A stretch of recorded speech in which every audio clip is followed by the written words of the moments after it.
few years back, I started working with a business consultant to help our company grow and get more clients. And I told him we'd been running some ads, but they weren't really doing a whole lot. So his first couple of questions to me were, who are you running the ads for? And who is your ideal client? And I basically said, I don't know, anyone with a podcast, I haven't thought about it.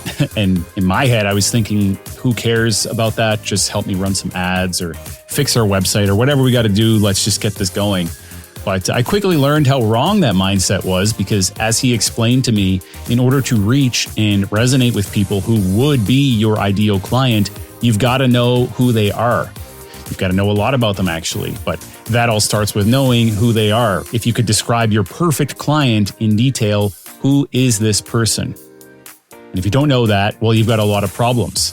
And today we're going to talk about this in the context of your podcast audience and your ideal business client. Because if you get this wrong or you don't know who it is, you're not going to be able to successfully generate leads and revenue for your health and wellness business through podcasting. This is an absolute must, okay?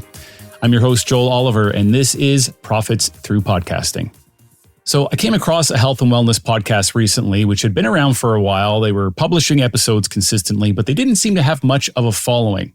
And I don't know for sure because I cannot access their stats, but a couple of things I noticed that were a little odd was on Apple Podcasts, they had no reviews, which is very strange for a podcast with this many episodes and having been active for this length of time. Also on Instagram, they had very few followers as well. Okay, so odd to say the least. And as I was trying to dig into this problem and see what could be the reasoning here that they don't seem to have more of an audience, I noticed an issue with the podcast content. And that was, it's not clear who the podcast was for in a very problematic way. Because some of the podcast episodes were geared towards industry people in the healthcare space, talking about industry things. And then other episodes were geared towards patients, like giving health advice and information on procedures. So basically in the same podcast, we are talking to doctors one episode and patients in other episodes, which begs the question, who exactly is this for? Who would subscribe to this? It's really not clear who this podcast is for, and that can absolutely cause your listener numbers to suffer. We have to know who our ideal listener and client is, and then filter our marketing, our messaging, our content through a lens of their perspective. Deliver exactly what is most interesting and valuable to them, your ideal client.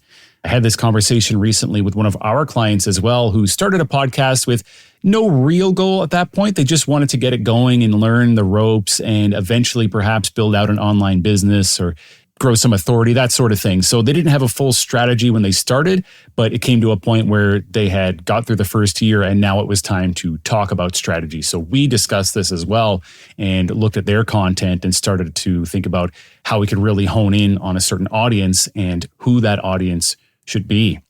Very important consideration. So to continue on with the example I was talking about earlier, this podcaster didn't have any reviews on Apple, very low Instagram followers, low Instagram engagement, which just got me wondering what's going on here.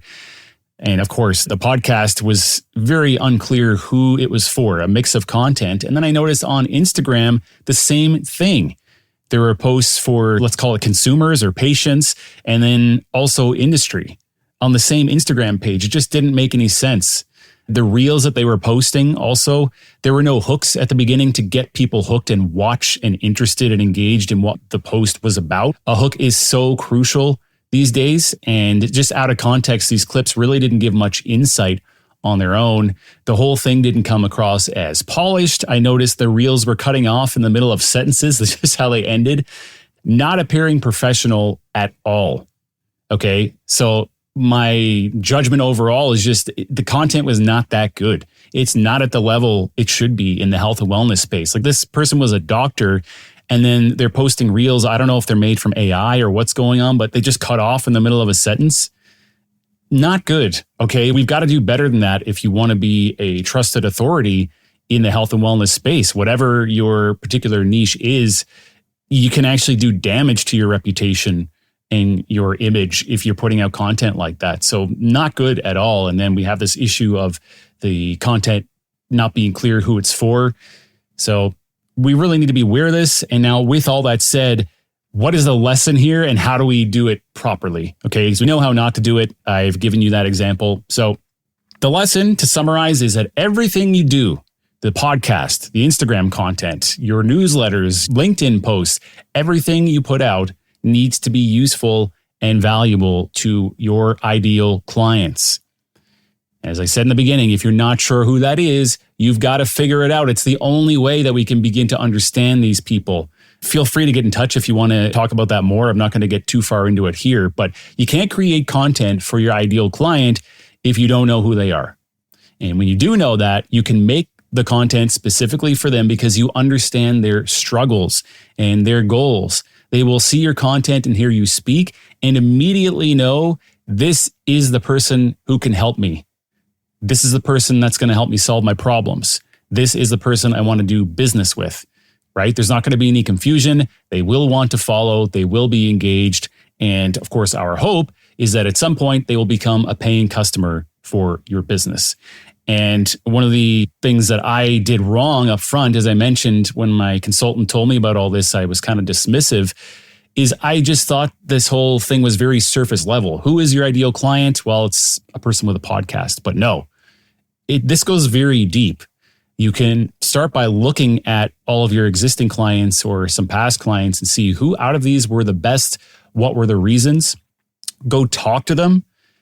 Learn about their goals. What motivates them? What are their desires? What are their struggles? And when you understand those things and you can use that same language, then we can really start crafting our message and our content for those people. It's not a guessing game. This is not stuff that you should be just making up in your head, and you don't need to. You can actually go and talk to these people and figure it out and know exactly how to talk to them. Listen to the language that they use. You can do some research as well. But once you understand this, you can craft all of your content towards those people and get rid of any content that's not for those people. Okay? So however that looks for your specific situation, don't just have guests on because they accept your invite. Make sure that the guests you're having on are going to be providing value to your specific audience. Make sure the subjects you pick are going to be valuable to your audience. Otherwise, don't put it out. Okay, but you absolutely need to be clear on this stuff. Otherwise, you're just not going to go anywhere. You might be podcasting for a while and just realize, like, I'm not getting that much traction.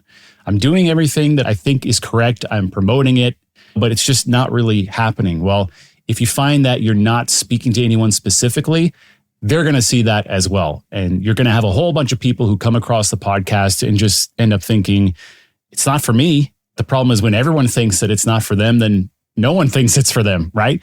So we want to really get specific on who these people are and let them know through our content and our messaging, and you'll start to see the results.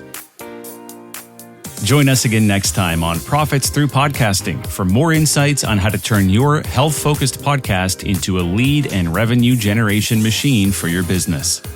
Are you ready to let a team of professionals handle your entire podcast production workflow?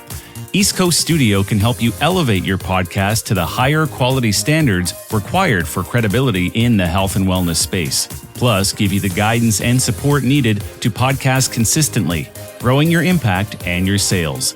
Visit eastcoaststudio.com to learn more.